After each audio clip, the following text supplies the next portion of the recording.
प्रिय विद्यार्थियों, good morning. आज मैं आपको जो वीडियो लेकर के आया हूं उसमें मेरा विषय है निर्देशन एवं परामर्श। निर्देशन और परामर्श विषय के अंतर्गत मैं आपको आज वीडियो बना रहा हूं। उसमें मेरा टॉपिक है माध्यमिक स्तर पर निर्देशन के उद्देश्य। माध्यमिक स्तर पर निर्देशन के कौन कौन से उद्देश्य है उन पर आज हम चर्चा करेंगे। इससे पहले भी मैंने निर्देशन एवं परामर्श की कई वीडियो आपको बना करके भेजी है। आपने उन वीडियो को देखा होगा और सुना होगा। कोटा विश्वविद्यालय कोटा के द्वारा जो सिलेबस बीएड में, इंटीग्रेटेड में जो 4 इयर्स कोर्सेज चलता है उसमें एवं एमएड में पाठ्यक्रम निर्धारण किया गया है, उस पाठ्यक्रम के अंतर्गत सभी क्लासेज के लिए उपयोगी वीडियो बना करके आपको भेज रहा हूं। आप इन वीडियो को ध्यानपूर्वक सुनें और देखें ताकि आप इन वीडियो के माध्यम से अपने सिलेबस को पूर्ण कर सके और विषय वस्तु को ठीक प्रकार से समझते हुए परीक्षा के दौरान आप अच्छे अंक ला सके और विश्वविद्यालय में अपना स्थान एवं कॉलेज में स्थान बना करके महाविद्यालय का नाम रोशन करें एवं परिवार का नाम रोशन करें, ऐसी आशा हम रखते हैं। इसी उद्देश्य को लेकर के हम प्रत्येक दिन आपको वीडियो लेकर के बना करके भेज रहे हैं। आप इनको सुने और देखें। तो चलते हैं हम माध्यमिक स्तर के निर्देशन के उद्देश्यों पर चर्चा करें। तो पहला उद्देश्य है स्कूल जीवन से परिचित कराना। स्कूल जीवन से परिचित कराना माध्यमिक स्तर पर निर्देशन का उद्देश्य कहलाता है। इससे पहले जब बालक प्राथमिक स्तर पर निर्देशन की जब आवश्यकता होती है तो उससे उच्च थोड़ा सा जो स्तर होता है वो माध्यमिक स्तर का होता है, जिसमें प्राथमिक स्तर पढ़ने के पश्चात बालक जब स्कूल जीवन से बड़ी क्लासेज में 6ठी 7वीं 8वीं में जाता है तो उसमें स्कूल जीवन से उनको परिचित कराया जाता है।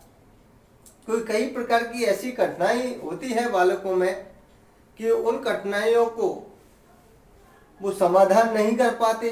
उन कठिनाइयों से कई प्रकार की परेशानी उनको नजर आती है और उन परेशानियों को दूर करने के लिए जब बालक माध्यमिक स्तर में प्रवेश करता है या मिडिल स्तर पर प्रवेश करता है तो कई प्रकार के जो निर्देशन की आवश्यकता उनको होती है या उनके उद्देश्यों को अगर देखें तो स्कूल जीवन से परिचित कराने का उद्देश्य हमारा माना जाता है कि हम स्कूल जीवन से बच्चों को किस प्रकार से परिचित कराएं ताकि उनको कोई भी किसी प्रकार की कठिनाई उनको नहीं हो और अगली कक्षा में बिना परेशानी के वो आगे बढ़ सके। इसलिए स्कूल जीवन से परिचित कराने का हमारा पहला उद्देश्य माध्यमिक स्तर पर कि हम बालकों को इस प्रकार का गाइडेंस दें, इस प्रकार का निर्देशन दें, इस प्रकार की सेवाएं प्रदान करें, स्कूल जीवन से वो परिचित हो सके और उद्देश्यों की प्राप्ति कर सके।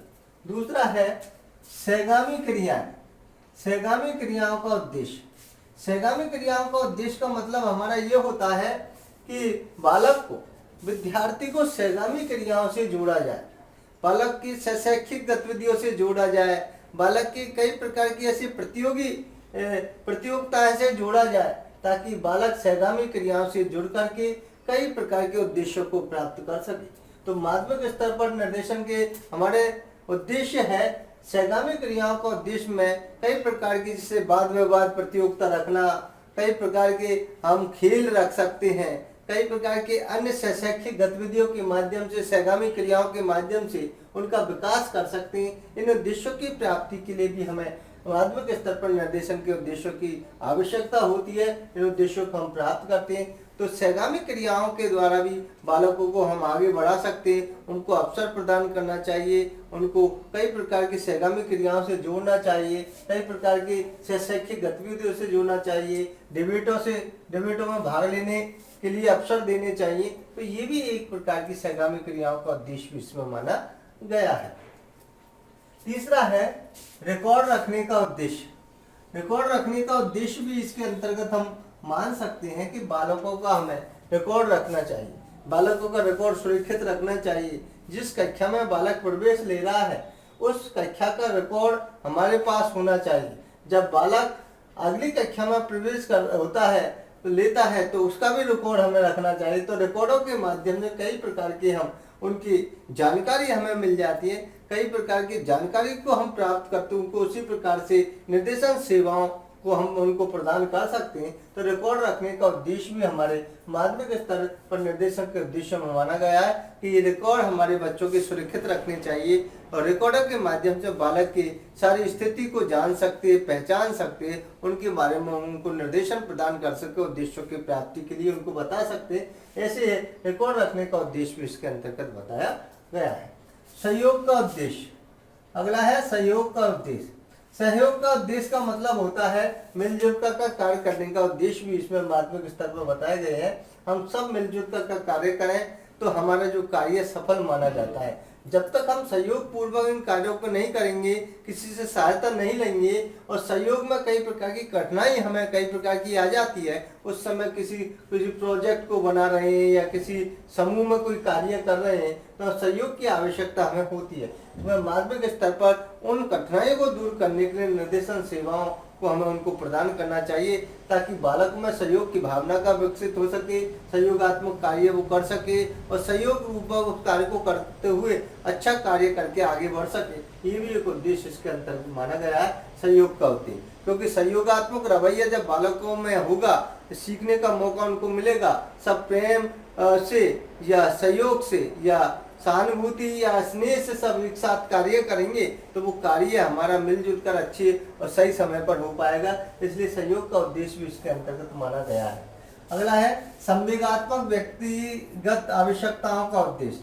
संवेगात्मक तथा व्यक्तिगत आवश्यकताओं का उद्देश्य भी हमारे इसके अंतर्गत माना गया है कि हम कई प्रकार के जब बालक किशोर अवस्था की दहलीज पर इस उम्र में वो खड़ा होता है तो कई प्रकार के संवेगात्मक तथा व्यक्तिगत आवश्यकताओं का उद्देश्यों की पूर्ति करना भी अति आवश्यक हो जाते हैं। इन सारी चीजों को देखते हुए हम माने तो कई प्रकार के संवेगात्मक जो संवेग उत्पन्न होते हैं उम्र के हिसाब से, किशोर अवस्था में जब बालक होता है तो कई प्रकार की उम्र के हिसाब से या किशोर अवस्था से ऐसी भावनाएं विकसित होती है, संवेगात्मक संवेग उत्पन्न होते हैं तो कई प्रकार की समस्या उनके सामने खड़ी हो जाती है। उस संवेगात्मक तथा व्यक्तिगत आवश्यकताओं का उद्देश्य भी इसके अंतर्गत माना गया है। तो इनके उद्देश्यों की प्राप्ति भी हम कई प्रकार की निर्देशन सेवाओं से उन कठिनाइयों को हम दूर कर सकते हैं, उनको समझा सकते हैं, कई प्रकार से उनको निर्देश कर सकते हैं। तो ये भी एक उद्देश्य इसके अंतर्गत हम प्राप्त कर सकते हैं। तो संवेगात्मक तथा व्यक्तिगत आवश्यकताओं के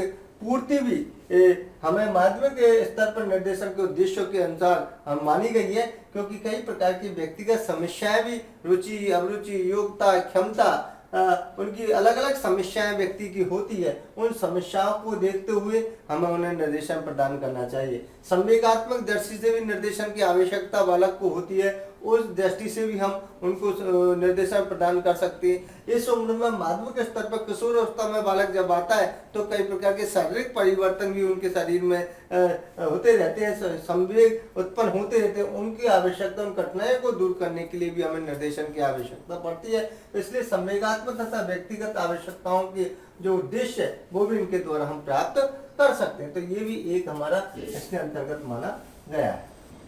अगला है विषयों के चयन में सहायता का उद्देश्य। विषयों के चयन में सहायता का उद्देश्य भी इसके अंतर्गत हम मान सकते हैं कि विषयों के चयन में किस प्रकार से हम सहायता कर सकते हैं। आज आपने देख रहे होंगे कि जब माध्यमिक स्तर पर जब बालक आता है तो कई प्रकार के विषय संबंधी सहायता की उनको आवश्यकता रहती है। कई प्रकार की ऐसी कठिनाई उनके लिए सामने आ जाती है कि उनको कौन सा विषय का चयन करना चाहिए और कौन से विषय को चयन करते हुए अपने भावी जीवन को वो शुरुआत वो करें अच्छा बनाए ताकि वो सफल हो सके। इसके लिए विषय के चयन में सहायता का उद्देश्य भी माध्यमिक स्तर पर निर्देशन में बताया गया है कि विषय का चयन। सबसे बड़ी समस्या बालकों को इसलिए आ जाती है जब हम मिडिल स्तर पर जो बालक पास होता है या सेकेंडरी स्तर पर जब जाता है तो कई प्रकार के विषय विशेषज्ञ विषयों को विशेषज्ञ विषयों के अनुसार पढ़ाते हैं, अलग अलग विषयों का ज्ञान उनको देते हैं, तो उसके चयन में कई प्रकार की समस्या उनको आ जाती है, वो नहीं चल पाते उन विषयों के हिसाब से, कई प्रकार की कठिनाई उनको आ जाती है। तो इसके लिए चयन में भी हमें कई प्रकार की उनको सहायता देनी पड़ती है। ऐसी सेवाओं के लिए भी हम निर्देशन के उद्देश्यों की इसमें प्राप्ति करवा सकते हैं। अगला है स्वास्थ्य संबंधी आवश्यकताओं को पूरा करने का उद्देश्य। स्वास्थ्य संबंधी आवश्यकताओं को पूरा करने का उद्देश्य भी हमारा जो माध्यमिक स्तर पर निर्देशन के उद्देश्यों में बताया गया है, तो स्वास्थ्य संबंधी आवश्यकताओं को पूरा करने का उद्देश्य भी हमें इसके अंतर्गत माना गया है। स्वास्थ्य संबंधी आवश्यकताएं कई प्रकार की हमारी आ जाती है, कई प्रकार की ऐसी घटनाएं होती है स्वास्थ्य संबंधी कि हम उन पर ध्यान नहीं देते, कई प्रकार से बालक बीमार हो जाता है, कई प्रकार से उनको सही सलाह नहीं मिल पाती है, सही निर्देशन नहीं मिल पाता, तो वो बीमारी बढ़ती हुई चली जाती है। तो जब स्वस्थ शरीर नहीं रहेगा तो बालक का पढ़ाई में भी मन नहीं लगेगा। इसलिए कहा गया है स्वस्थ शरीर में स्वस्थ मस्तिष्क का निवास होता है। इसलिए हमारे शरीर को स्वस्थ बनाने के लिए स्वास्थ्य संबंधी जानकारी भी हमें आवश्यकता होती है। इन स्वास्थ्य संबंधी आवश्यकताओं की पूर्ति करने का उद्देश्य भी माध्यमिक स्तर पर निर्देशन के उद्देश्यों में बताया गया है कि बालक का स्वास्थ्य किस प्रकार से ठीक रह सकता है, बालक नियमित पढ़ाई किस प्रकार से कर सकता है, बालक अपनी काया को निरोगी किस प्रकार से रख सकता है, बालक अपने शरीर को किस प्रकार से ठीक कर सकता है, बालक अपने शरीर को किस प्रकार से स्वस्थ रख सकता है। इन सारी जानकारी बालकों को स्वास्थ्य संबंधी आवश्यकताओं की पूरा करने का उद्देश्य भी माध्यमिक स्तर पर बताया गया है। हम कई प्रकार से किताबों के माध्यम से, विषय वस्तु के माध्यम से, गुरुजनों के माध्यम से या विषय विशेषज्ञों के माध्यम से हम कई प्रकार की जानकारी स्वास्थ्य संबंधी उनको देना चाहते हैं। कई प्रकार की सेवाओं के माध्यम से हम स्वास्थ्य संबंधी कठिनाइयों को दूर करना चाहते हैं ताकि बालक स्वस्थ रह सके और स्वस्थ रह करके अपनी पढ़ाई ठीक प्रकार से कर सकते हैं और मनोयोग से पढ़ सकते हैं। ये सारी चीजें स्वास्थ्य संबंधी आवश्यकताओं को पूरा करने का उद्देश्य भी माध्यमिक स्तर के निर्देशन में माना गया है ताकि बालक ठीक प्रकार से ध्यान से पढ़ सके, जो मनोयोग से पढ़ सके और जो एक बार में ही वो ठीक प्रकार से वो समझ जाए, क्योंकि जब स्वस्थ शरीर होगा तो बालक का पढ़ाई में भी मन लगेगा। इस प्रकार की जानकारी, इस प्रकार के निर्देशन की सेवाएं बालकों को हम दें तो कई प्रकार के उद्देश्यों को, माध्यमिक उद्देश्यों की इनकी प्राप्ति करने का माना जाता है। ऐसी आवश्यकताओं का पूरा हम इसके अंतर्गत कर सकते हैं। अगला है अध्ययन के लिए अभिप्रेरणा उत्पन्न करने का उद्देश्य। अध्ययन के लिए अभिप्रेरणा उत्पन्न करने का उद्देश्य भी इसके अंतर्गत माना गया है कि कई प्रकार के हम अध्ययन में रुचि, अभिप्रेरणा हम किस प्रकार से उत्पन्न करें, किस प्रकार से हम उसमें अध्ययन के प्रति अपनी रुचि जागृत कर सकते हैं, अभिप्रेरणा जागृत कर सकते हैं। इनका उद्देश्य भी माध्यमिक स्तर में निर्देशन सेवाओं का माना गया, निर्देशन का उद्देश्य माना गया। अध्ययन के प्रति ललक पैदा करना, अध्ययन के प्रति रुचि पैदा करना, अभिप्रेरणा उत्पन्न करना भी हमारा ये उद्देश्य है कि बालक कई बार अपनी पढ़ाई को छोड़ देता है, बालक अपनी पढ़ाई को छोड़ने के पश्चात पुनः अध्ययन में किस प्रकार से अभिप्रेरित हो, किस प्रकार से पुनः वो जुड़े, किस प्रकार अध्ययन में वो रुचि लेने लगे। इन सारी चीजों की बातें भी हम निर्देशन के उद्देश्यों में समाहित कर सकते हैं। तो ये भी सारी चीजें अध्ययन के प्रति अभिप्रेरणा उत्पन्न करने का उद्देश्य भी इसके माध्यमिक स्तर में माना गया है। तो कई प्रकार हम लेकर के चलें तो अध्ययन के प्रति रुचि किस प्रकार से जागृत हो गए, हम स्थायी ज्ञान बालक को दें, सहायक सामग्रियों बना करके बालक को पढ़ाएं, कई प्रकार से ऐसे चित्रों के माध्यम से बालक को समझाएं ताकि बालक में अभिप्रेरणा उत्पन्न हो, बालक में रुचि उत्पन्न हो, बालक में स्थायी ज्ञान उत्पन्न हो, बालक में पढ़ाई के प्रति ललक उत्पन्न हो। इन सारी चीजों के लिए माध्यमिक स्तर पर जो हमारी निर्देशन की सेवाएं हैं या निर्देशन के उद्देश्य है तभी हमारे बन सकते हैं, तभी उनकी पूर्ति हो सकती है। तब इनके लिए हम उद्देश्यों की पूर्ति करते हुए अध्ययन के प्रति अभिप्रेरणा उत्पन्न करें, क्योंकि बालक जब पढ़ता है तो कई प्रकार के उद्देश्यों को लेकर के चलता है, लेकिन उद्देश्य उनके इसलिए पूरे नहीं होते क्योंकि उनको कई प्रकार की कठिनाई बीच में आ जाती है, कई प्रकार की कठिनाई बीच में आ जाती है। उन कठिनाइयों को हम समाधान किस प्रकार से करें, उनको दूर किस प्रकार से करें, उनका समाधान किस प्रकार से हम कर सकते हैं, इन सारी चीजों को देखते हुए हमें माध्यमिक स्तर में जो भी हमारे विषय विशेषज्ञ होते हैं, निर्देशन प्रदाता होते हैं, निर्देशन सेवाओं के प्रदाता जो होते हैं, निर्देशन देने वाले जो होते हैं, उनका उद्देश्य होना चाहिए कि बालकों को अध्ययन के प्रति रुचि जागृत करें, अभिप्रेरणा उत्पन्न करें, ताकि बालक ठीक प्रकार से अपनी विषय वस्तु को पूरा कर सके और आगे बढ़ सके। इन सारी चीजों के उद्देश्यों को हम लेकर के इसके माध्यम से हम चलें तो कई प्रकार की बात हमारे सामने आती है। वातावरण निर्माण का उद्देश्य, वातावरण निर्माण का उद्देश्य भी बहुत अहम उद्देश्य माना गया है, क्योंकि बालकों का जो वातावरण जब माध्यमिक स्तर पर बालक आता है तो कई प्रकार से वातावरण में एडजस्टमेंट नहीं हो पाता, कई प्रकार से समायोजित नहीं कर पाता अपने आप को, तो वातावरण का निर्माण का उद्देश्य भी इनके अंतर्गत बताया गया है। ग्रामीण क्षेत्र से कई बालक सिटी की ओर पढ़ने के लिए आते हैं, शहर में पढ़ने के लिए आते हैं, उन वातावरण में नहीं ढल पाते, तो ग्रामीण क्षेत्र का वातावरण अलग होता है, शहरी वातावरण अलग होता है, इनमें कई प्रकार की समस्याएं हमारी आ जाती है। तो वातावरण के निर्माण का उद्देश्य भी इनके अंतर्गत हमारे जो निर्देशन प्रदाता है या गाइडेंस करता होते हैं या हमारे निर्देशन सेवा देने वाले प्रदाता होते हैं, उनको ये ध्यान रखना चाहिए कि वातावरण निर्माण का उद्देश्य भी उनको बताएं, उन आवश्यकताओं की पूर्ति करें, उन कठिनाइयों को दूर करें, उन समस्याओं को दूर करें, ताकि बालक वातावरण में समाहित हो सके। क्योंकि जब वातावरण में जब बालक समाहित नहीं होगा तब तक बालक कोई शिक्षा प्राप्त नहीं कर सकता, आगे नहीं बढ़ सकता, इसलिए समायोजन करना बहुत जरूरी हो जाता है। आज स्कूल के वातावरण में बालक नहीं ढल पा रहे हैं, आज सामाजिक वातावरण में नहीं ढल पा रहे हैं, आज मित्र मंडली के वातावरण में नहीं ढल पा रहे हैं, आज शैक्षिक वातावरण में नहीं ढल पा रहे हैं, कई प्रकार के स्वास्थ्य संबंधी वातावरण भी उनको ठीक प्रकार से नहीं मिल पा रहा, तो कई प्रकार की ऐसी समस्याएं हैं जब वातावरण निर्माण का उद्देश्य की पूर्ति नहीं हो पाती है। उन उद्देश्यों की पूर्ति करने के लिए माध्यमिक स्तर पर निर्देशन के उद्देश्यों को बताया गया है कि किस प्रकार से हम इन उद्देश्यों की पूर्ति करें, उद्देश्यों की पूर्ति करते हुए उस वातावरण में ऐसे वातावरण का निर्माण करें ताकि हमारा निर्देशन का जो कार्यक्रम है, निर्देशन का उद्देश्य है, वो हमारे पूरे हो सके।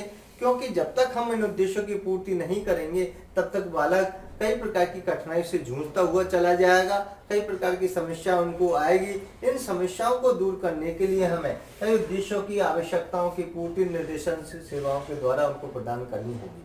क्योंकि जब तक हम निर्देशन सेवाएं या गाइडेंस उनको नहीं देंगे तब तक वो उन उद्देश्यों की प्राप्ति नहीं कर सकते, क्योंकि ये ऐसा स्तर होता है माध्यमिक स्तर पर निर्देशन का कि इसमें हमें कई प्रकार के बालकों में संवेगात्मक समस्या है, किशोर अवस्था की समस्या है, या व्यक्तिगत समस्या है, या वातावरण संबंधी समस्या है, या स्वास्थ्य संबंधी समस्या है, अनेक प्रकार की ऐसी समस्या, विषय चयन की समस्या है, जो कि बालकों को इस उम्र में जाकर के गहनता से या कठिनाई युक्त वातावरण के सामने ऐसा समय आ जाता है कि वो कई बार ऐसी कठिनाइयों से जूझते जूझते परेशान हो जाता है, वो उनका समाधान नहीं कर पाता। तो उनके लिए हम निर्देशन सेवाओं की, निर्देशन प्रदाताओं की, गाइडेंस देने वाले व्यक्ति की अति आवश्यकता होती है कि उनकी समस्याओं को जाने, उनकी समस्याओं को पहचाने और पहचान करते हुए उनका समाधान करने का प्रयास करें, तभी हम माध्यमिक स्तर के उद्देश्यों की प्राप्ति कर सकते हैं। क्योंकि कई प्रकार से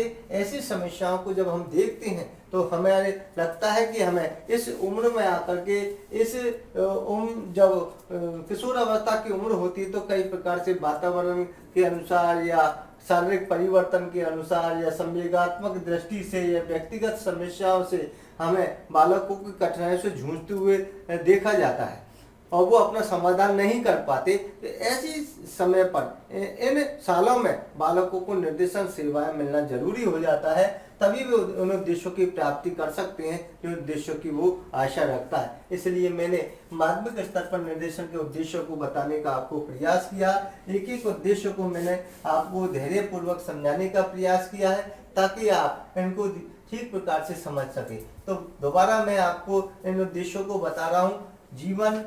स्कूल जीवन से परिचित कराने का उद्देश्य हमारा माध्यमिक स्तर पर निर्देशन के उद्देश्यों में माना गया है कि हम इन सारी चीजों को देखें। सहगामी क्रियाओं का उद्देश्य कल्चर एक्टिविटी के माध्यम से हम बालकों को उद्देश्यों की प्राप्ति हम करवा सकते हैं, ये भी हमारे माध्यमिक स्तर पर निर्देशन के उद्देश्य बताए गए। रिकॉर्ड रखने का उद्देश्य कि बालकों का हम प्राथमिक स्तर पर, मिडिल स्तर पर, माध्यमिक स्तर पर, ये जो भी स्तर है उस पर हमें रिकॉर्ड रखना चाहिए, ताकि बालक के हमारे रिकॉर्डों से हम अनुमान लगा सके कि पहले इसकी बालक की इन सालों में क्या समस्या रही और अब इनकी समस्याओं को कितना समाधान हो पाया। इन सारी चीजों का भी हम रिकॉर्ड रखने का उद्देश्य भी इसमें प्राप्ति कर सकते हैं। सहयोग की भावना का उद्देश्य भी हमें इसके अंतर्गत मिलता है। संवेगात्मक तथा व्यक्तिगत आवश्यकताओं की पूर्ति का उद्देश्य भी हम इसमें प्राप्त कर सकते हैं। और विषय के चयन में सहायता का उद्देश्य, सबसे अहम जो बात माध्यमिक स्तर पर आती है, विषय के चयन में भी हम कई प्रकार के बालकों की कठिनाई जो शिक्षा संबंधी होती है उनको उसमें दूर कर सकते हैं। विषय का चयन करने का उद्देश्य भी इसमें प्राप्त करते हैं। स्वास्थ्य संबंधी आवश्यकताओं की पूर्ति करने का उद्देश्य, क्योंकि इस समय बालक के स्वास्थ्य संबंधी आवश्यकताओं की पूर्ति करना भी हमारा उद्देश्य माना गया है कि जब कठिनाई स्वास्थ्य संबंधी आती है, किशोर अवस्था में कई प्रकार की ऐसी भावना उत्पन्न हो जाती है, तो इस समय इनकी आवश्यकताओं की पूर्ति करना हमें अति आवश्यक हो जाता है। तो ये भी एक उद्देश्य हमारा माना गया। अध्ययन के लिए अभिप्रेरणा उत्पन्न करने का उद्देश्य, अध्ययन के प्रति रुचि जागृत करने का उद्देश्य भी हमारे इसके अंतर्गत है।